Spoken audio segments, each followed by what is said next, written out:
No, v nadaljevanju oddaje pa se nam je pridružil poslanec v Evropskem parlamentu Matjaž Nemec. Dober dan in dobrodošli. Dober dan in lep pozdrav. Evropska unija, politična tvorba, od katere ljudje pričakujemo veliko, čeprav Slovenci v njej ne vemo veliko, ampak kakorkoli. Zdaj bomo skozi vaše oči takole ekspresno najprej upozorili na najpomembnejše menike med obdobjema 2019-2024. Ja, na začetku je verjetno Evropsko unijo najbolj zaznamoval odhod Združenega kraljestva iz Unije. V bistvu eden od težjih 5-letnih mandatov. Jaz sicer sem zadnji 2 leti pa pol, 2 leti dobri evropski poslanec, ampak Evropa je močna, kolikor je enotna in kolikor se zna odzivati na vse izzive sodobnega časa. Seveda ljudje čutijo v zadnjih 10-15 letih, da je dinamika globalna se zelo hitro in intenzivno spreminjala in tako je bil tudi v zadnje 5-letno obdobje. Brexit, Covid, imeli smo seveda vojno v Ukrajini, ki jo imamo še, konflikt v Gazi, ter seveda cela vrsto drugo socialno-ekonomskih in družbenih izzivov, ki smo jim priča praktično vsak dan.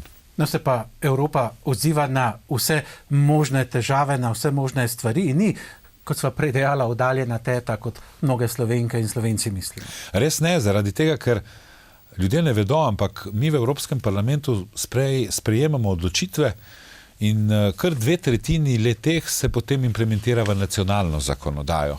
Te pridejo v državni zbor in potem evropski oziroma slovenski poslanci, bom rekel, prilagodijo in izbrusijo zakonodajo, ki prihaja iz Brusla, ki jo mi sprejemamo. Zato je ta občutek oddaljenosti nekoliko neupravičen.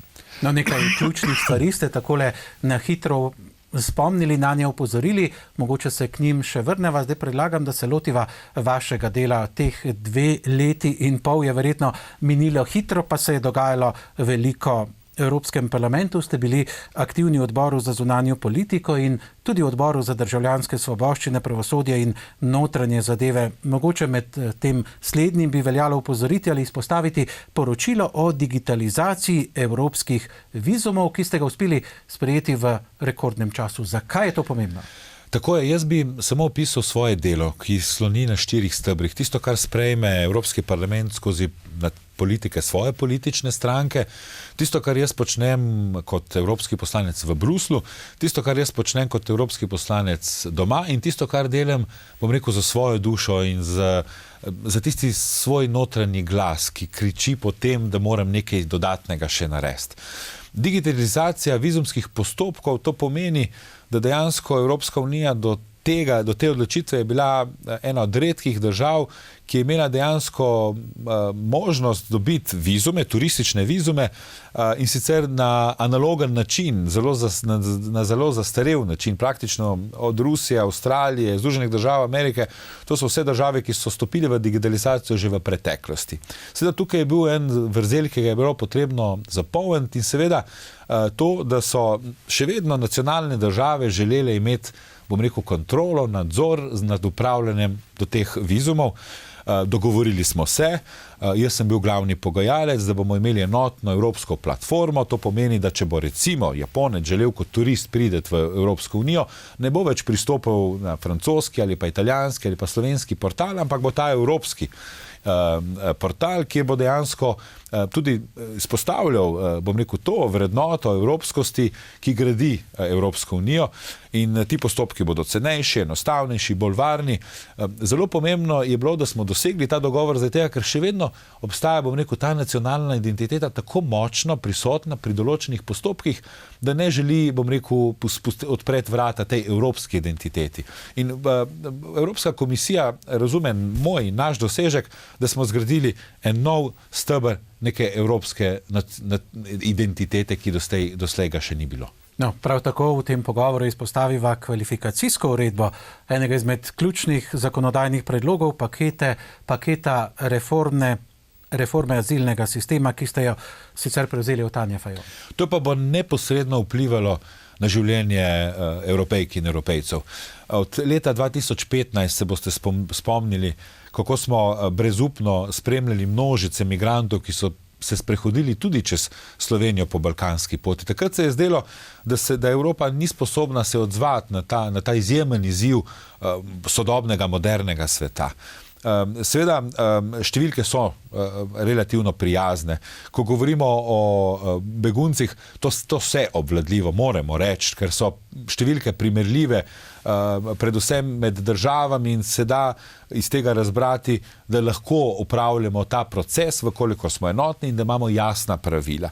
Seveda, mi imamo od prejšnjega meseca jasna pravila, kako sprejeti, zavrniti ali pa obravnavati celoten proces beguncev, kako integrirati tudi v našo družbo beguncev, vkolikor dobi ta begunec tudi ta status. Seveda tudi potem vračanje je bistveno bolj poenostavljeno, s tem za tiste, ki niso opravičeni do statusa migranta oziroma begunca.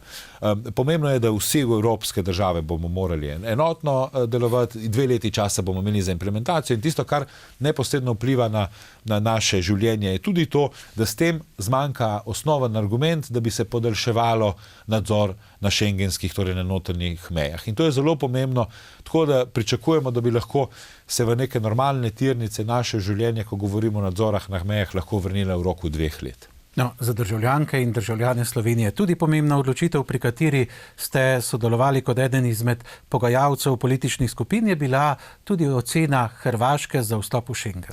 Jaz sem eden od 2 zadolženih v Evropskem parlamentu za celotno področje Zahodnega Balkana. Torej, delujem praktično v vseh 6 državah, to so 6 držav, ki so tudi pridružene članice in večinoma že so začele pogajanje, če tukaj izpostavim še posebej Bosno kot zadnjo, s katerimi so se začele pogajanje, če izključim Kosovo, ki je tudi ravno tako na dobri poti do tega. Torej, za nas je bilo pomembno, strateško pomembno, da se južna meja čim bolj premakne, oziroma južna, se upravičujem, šengenska meja premakne čim bolj na južno mejo med Hrvaško in Bosno, iz večjih razlogov. Seveda mi Hrvatom tudi želimo pomagati skupaj z Avstrijci in z Italijanom pri nadzorovanju te meje. To pomeni, da predvsem zaradi tega, ker smo vezani turistično na Hrvaško, 1 milijon turistov vsako leto obišče iz Slovenije, bom rekel, Hrvaško po letnem času, tudi precej nepremičnin ali pa premičnin je v lasti Slovencev na Hrvaškem, je seveda to bistveno olajšalo predvsem prehod meje, ki skrajšalo, bom rekel, brez nadzora ta prehod med Slovenijo in Hrvaško. No, kot vodilni poslanec ste vodili tudi postopek sprejemanja odprave vizumov za kosovske Srbe. In to je zadnji dosežek. Sprejet je bil pred 14 dnevi. To pomeni, da ni nobene skupine narodnostne na področju Zahodnega Balkana več, ki jim ne bi bilo dovoljeno prosto se gibati v Evropski uniji. Zadnja zelo pomembna država, ki je vstopila v prost prehod znotraj Schengena, je bilo Kosovo z 1.1. letošnjega leta. Tako da tisti, ki so izuzeti bili zaradi takšnih ali pa drugačnih razlogov, in moram reči, da krivec za to je prav Evropska unija, je 18.000 imetnikov posebnih potnih listov, to so Srbi, ki živijo na Kosovu. Mi nismo želeli politizirati tega vprašanja, šlo je izključno za tehnično vprašanje, kljub temu, da seveda, kot je v navadi politike, je želelo izkoristiti to priložnost za politizacijo tega vprašanja, ampak mi se nismo želeli spustiti v dialog med odprta vprašanja med Beogradom in Prištino. Mi smo rešili en tehnični del, torej 18.000 ljudi bo v roku nekaj mesecev, to so Srbi iz Kosova, lahko prosto potovalo po Evropski uniji. No, med drugim lahko tudi izpostaviva Frontex sporazume s Črnogoro, Severno Makedonijo ter tudi sodelovanje v finančnem programu Evropske unije za meje in vizume za Norveško, Švico, Islandijo pa Liechtenstein. To so vse tiste stvari, ki sem jih delal z velikim veseljem, ampak smo odpirali kar nekaj drugih vprašanj, ki so za nas zelo pomembne. Mi smo neko novo paradigmo predstavili. Med 450 milijoni Evropejk in Evropejcev je 50 milijonov predstavnikov različnih manjšin. Tisto, kar mi želimo na novo obrniti zgodbo na glavo in smo uspešni. Jaz sem pred tedni obiskal severno mejo z avstrijskim kolegom iz Evropskega parlamenta, pred 3 dnevi za italijansko kolegico na zahodni meji, pred nekaj dnevi z madžarsko-slovenske meje. Mi naslavljamo 135 milijonov ljudi, ki živijo 30 km od vseh mejah. S tem zavzamemo zelo pomemben segment populacije in odpiramo vprašanja, kajti mogoče so vam poznana razlika v zakonodajah nacionalnih in te razlike generirajo predvsem nezmožnost reševanja problemov vsakdanjega življenja. Čisto konkreten primer, če si Slovenka poročena z Italijanom, živita v Sloveniji in delata v Italiji, nista upravičena do otroškega dodatka. In mi te ideje dobivamo na terenu, obiskujemo teren in mi se konkretnimi predlogi potem se lotevamo tega reševanja. Jaz podam predlog in vprašanje komisarju, ta je dolžan v določenem roku odgovoriti, vkolikor nam da prav, potem začne postopek spremembe zakonodaje komisija in komisija bedi nad reševanjem teh anomalij, ki nastajajo. Torej, celo vrsto drugih vprašanj in moram reči, da je delo intenzivno delo, zelo dinamično in moram reči, da ko uspemo doseči nek rezultat, v tem tudi zelo uživam. No, poleg tega, Matjaž, vodite še pogajanja na odboru za notranje zadeve glede prenove mehanizmov za zamrznitev brezvizumskega režima Evropske unije s tretjimi državami. Tudi tam ste prisotni. To sem prisoten, ta projekt še ni zaključen zaradi izteka mandata, ampak samo, da boste razumeli, zakaj je to vprašanje zelo pomembno. Jaz sem bil eden od poslancih, ki smo se zelo izpostavljali pri vprašanju človekovih pravic in humanitarnega prava na področju Palestine, torej odnosa do Gaze. Evropska unija je pokazala izjemno dvoličnost in ravno v tem delu svojo šibkost, nezmožnosti reševanja globalnih težav zaradi razdvojenosti. To, kar se dogaja v Gazi, je predvsem nehuman odnos do naroda, ki je že tako desetletja podrejen, bom rekel, drugi državi, drugemu narodu, to je v tem primeru Izraelu. Tisto, kar je pomembno v tem delu, ki ste ga omenili, je to, da bi bilo moč zamrzniti vizume za določene države, kot je tudi Izrael. Zato smo se tega projekta lotili. Torej, vkolikor ena država ne izpolnjuje mednarodnih zavez, mednarodnih pogodb, kot je recimo Izrael, brezpogojno lahko to rečem, da je temu tako, kajti ni to moje mnenje, ampak je to mnenje sodišč in ustanov, kot so Združeni narodi, potem takem bi imeli mehanizem, da bi državljanom in s tem izvajali pritisk na njihovo vlado, onemogočili vstop zaradi tehnih razlogov v Evropsko unijo. Zaradi tega smo se lotili tega projekta. No, posebno čas si štejete, da ste bili marca 23 izvoljeni za vodjo delegacije Evropskega parlamenta za odnose z državami Magreba. To je pa posebna čast, predvsem zaradi tega, ker mogoče v Sloveniji je ta regija relativno malo poznana. Ampak iz vidika Evropske unije je mogoče reči, da je ta regija strateško še bolj pomembna kot Zahodni Balkan in vam bom tudi povedal, zakaj. Ker so države, kot so Francija, Španija, Italija in Portugalska, zgodovinsko vpete v to območje. Tudi zaradi tega, ker so te države polne raznih energentov, kot so olje, plin, nafta.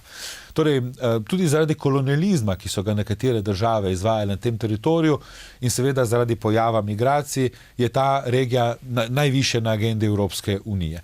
Zakaj velika čast? Zato, ker sem prvi predstavnik ene manjše države, ki je dejansko vodja delegacije ene od pomembnejših in enih od večjih delegacij tudi Evropskega parlamenta. Te države so tako pomembne, da vam dam samo primer, da ko Španija obravnava recimo odnose za Marokom, oni to označujejo za nacionalni interes, za varnostno vprašanje.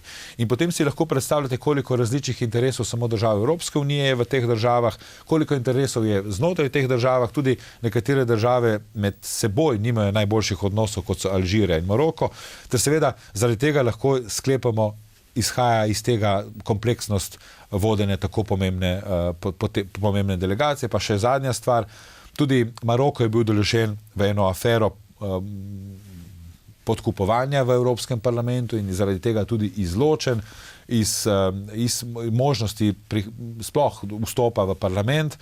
Mi smo to uspeli. Maroški veleposlanik, ko so se ti odnosi izrahljali in ko smo se dogovorili, kako bomo nadaljevali potem tudi naš dialog z Marokom, je pred 14 dnevi po 2 letih prvič obiskal Evropski parlament. No, kot enemu izmed 2 vodilnih poslancev Evropskega parlamenta zadolženih za Zahodni Balkan vam je zaupana bila naloga tudi posebnega mediatorja v parlamentarnem dialogu med srbsko vlado in opozicijo. To pa je svojevrsten izziv. Je izziv zaradi tega, ker ko smo začeli svojo nalogo, opozicija ni bila prisotna v parlamentu, v Narodni skupščini Srbije.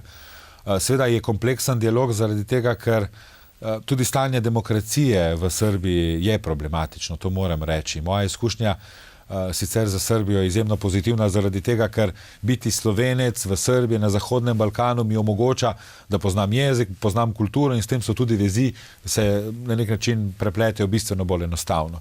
Iz tega pa izhaja seveda tudi odgovornost in predvsem ta gre v smeri, da se poskuša najti način dialoga med sprtimi stranmi v Srbiji. Včasih uspešni, včasih ne, tudi ni vse v naših rokah, ampak moram reči, da za delom nisem najbolj zadovoljen, ampak ne zaradi Evropske unije, ampak zaradi odnosov, ki vladajo v Srbiji. Jaz sem prepričan, da Srbija in srbski državljani si zaslužijo več in bolje. No, še ostajava v Srbiji, ob tem ste tudi polnopravni član delegacije Evropskega parlamenta za odnose s Srbijo kot države kandidatke za vstop v Evropsko unijo. Kako daleč so na tej poti? Srbija je največja država Zahodnega Balkana. Srbija je v očeh nekaterih zelo problematična država, v mojih ne. V mojih je prijateljska država. Jaz tudi, bom rekel, da zelo izkoristim to znanje in pristop, ki ga lahko uporabimo kot prijatelji. Slovenija je dobrodošla v vseh državah. Seveda, mi stavimo na širitveni proces iz večjih razlogov. Ne samo zato, ker je to pomembno iz strateškega vidika za Republiko Slovenijo, ampak iz strateškega vidika za Evropsko unijo. Tistim posameznikom, ki so skeptični do nadaljne širitve, vsakič znova postavljamo vprašanje, si lahko predstavljamo, kakšna Evropa bi bila v tem procesu globalnega spreminjanja, če Romunije in Bolgarije ne bi imeli v Evropski uniji. Takrat smo se politično odločili, da smo odprli vrata tema dvema državama in tako moramo se ponovno odločiti, da omogočimo državam Zahodnega Balkana, da čim prej postanejo države polnopravne članice Evropske unije. In jaz si odkrito in srčno prizadevam, da bi čim prej vsi postali del te evropske družine. Zakaj? Zato, ker izhajam iz naše lastne izkušnje in kako se je naša država lahko razvijala potem, ko smo vstopili v Evropsko unijo. In kakšen izjemen razvoj smo takrat naredili. Tudi iz vidika konfliktov in različnih pogledov teh držav se mi zdi in sem prepričan, da bi bolje jih reševali znotraj družine evropskih držav. No, zdaj pa še nekaj statistike, ki priča o vašem delu. V Evropskem parlamentu ste predlagali 6 resolucij, z mobilno pisarno ste obiskali približno 30 slovenskih občin, podprli ali postavili ste tudi 54 pisnih vprašanj, udeležili ste se 6 mednarodnih komisij, pa organizirali 4 dogodke v Evropskem parlamentu. Kaj od tega je najpomembnejše? Tisto, kar mi je najbolj pri srcu, vse je zelo pomembno. Pri srcu so mi bili predvsem dogodki. Jaz sem si zadal neko poslanstvo, da bom 2 ali pa 3 na leto organiziral v Evropskem parlamentu dogodke, ki zaznamujejo našo državo ali pa naše ljudi. Tako sem odpiral zelo pomembna vprašanja. Mi smo organizirali en dogodek, ki je bil zelo odmeven v Bruslju. To je bilo v prvi obletnici slovenskega velikana Borisa Pahorja, on je bil državljan Evrope. To je bil pričevalec nekega temačnega časa, ki nam je tudi vsem politikom veliko krat znal trkati tudi na našo vest. Zelo sem ponosen, da smo Tiger, to je prva ali pa ena od prvih antifašističnih organizacij v Evropi, predstavili prvič v Evropskem parlamentu in s tem mu dali tudi evropsko dimenzijo in veljavo v Evropskem parlamentu. Z italijanskimi kolegi smo z borčovskimi organizacijami skupaj odpirali vprašanje zahodne meje in antifašizma. Mogoče se boste vprašali, zakaj politik mlajše generacije odpira nekatere rane iz preteklosti ali pa celo ideološka vprašanja. Jaz vam bom enostavno odgovoril, zato ker za to porastjo nacionalizmov in populizmov nekateri te politike, ki so povzročile mnogo gorja v preteklosti, ponovno trkajo skozi velika vrata tudi v Evropskem parlamentu in ti so vse bolj glasni in vse številčnejši tudi v Evropskem parlamentu. Zaradi tega je potrebno govoriti o prihodnosti in se sklicevati na preteklost. Na rane preteklosti, zato da ne bomo več ponavljali napak v prihodnje. In to je tudi opozorilo pred prihajajočimi volitvami.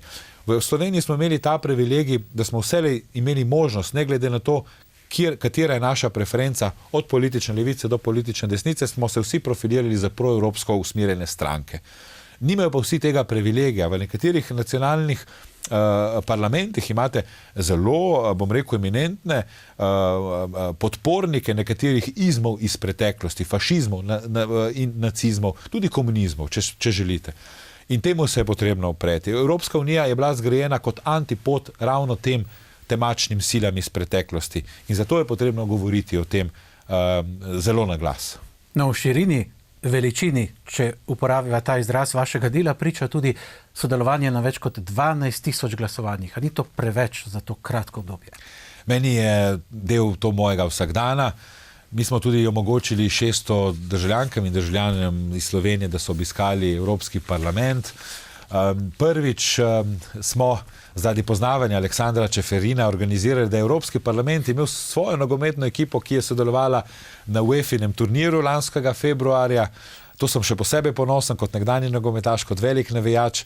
Z Aleksandrom Čeferinom smo organizirali tudi 15. septembra tisto znano dobrodelno tekmo v Stožicah. To so te stvari, ki jih počnemo tudi za dušo, poleg vseh svojih rednih, bom rekel, obveznosti, ki jih imamo v Evropskem parlamentu. In to se mi zdi, da nas bogati. Jaz sem zelo ponosen vsakič znova, da lahko v Evropskem parlamentu govorim v slovenskem jeziku. In to počnem z vso strastjo. Zato, ker so predniki pred nami samo sanjali o tem, ne da bi govorili slovensko, ne da bi samo ohranili kulturo, ampak na kraj pameti ni prišlo, da bomo imeli svojo državo, da bo ta mednarodno uveljavljena, samostojna in da bomo del tega izjemnega evropskega projekta. Jaz danes lahko v Evropskem parlamentu govorim kot nihče prej na Dunaju, v Rimu ali pa v Beogradu, če želite, v slovenskem jeziku. In na to sem zelo ponosen. In tega se moramo zavedati, da to je privilegij naše generacije. In tudi, ko smo kritični do Evropske unije, tudi Evropska unija ima marsikatero napako. Takrat se moramo zavedati, da jo še vedno gradimo in da je nedokončani projekt. Matjaž, en list vprašanja je ostal. Ob priložnosti se lotiva teh vprašanj. Za danes pa hvala lepa. Seveda, gledalke in gledalci, ne pozabite na evropske volitve. Pojdite na nje, pa izberite svojega najboljšega kandidata. Vam, Matjaž, pa hvala lepa za obisk in za predstavitev svojega dela v parlamentu. Srečno. Hvala lepa za povabilo in srečno tudi vam.